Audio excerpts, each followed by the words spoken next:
দুর্নীতির বিরুদ্ধে একসাথে এই স্লোগানকে সামনে রেখে সাতক্ষীরা মুজাফফর গার্ডেন অ্যান্ড রিসোর্টে শনিবার সকাল 10টায় অনুষ্ঠিত হয়েছে সচেতন নাগরিক committee Sanak, youth engagement and support এবং অ্যাক্টিভ সিটিজেন্স গ্রুপের অভিজ্ঞতা বিনিময় সভা।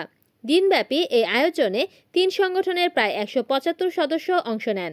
সভায় সভাপতিত্ব করেন সানাক সাতক্ষীরার সভাপতি তৈয়ব হাসান শামসুজ্জামান। স্বাগত বক্তব্য রাখেন সানাক সদস্য অলিউর রহমান।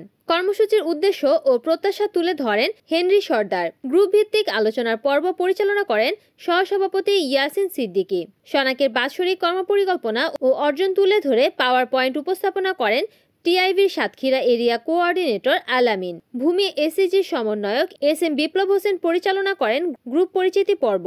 পরবর্তীতে শিক্ষা, স্বাস্থ্য, ভূমি, পরিবেশ সহ বিভিন্ন খাতে বিভক্ত হয়ে অংশগ্রহণকারীরা স্থানীয় পর্যায়ে দুর্নীতি বিরোধী সামাজিক আন্দোলনের চ্যালেঞ্জ ও উত্তরণ বিষয়ে তাদের মতামত দেন। টিআইবির সার্বিক কার্যক্রম, চ্যালেঞ্জ ও ভবিষ্যৎ পরিকল্পনা তুলে ধরে বক্তব্য রাখেন প্রতিষ্ঠানের কোঅর্ডিনেটর কাজী শফিকুর রহমান। অনুষ্ঠান শেষে সনাক সদস্য প্রফেসর আব্দুল হামিদ অংশগ্রহণকারীদের দিয়ে দুর্নীতি বিরোধী শপথ পাঠ করান। পরে ইয়েস সম্মাননা ও র্যাফেল ড্রয়ের পুরস্কার বিজয়ীদের মধ্যে পুরস্কার বিতরণ করা হয়। দিনব্যাপী অনুষ্ঠানের সঞ্চালনায় ছিলেন সনাক সদস্য মোমেনা খানম ও রেবেকা সুলতানা।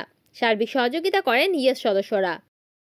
রিপোর্ট করেছেন সাতক্ষীরা প্রতিনিধি আব্দুর রশিদ, এনএন টিভি।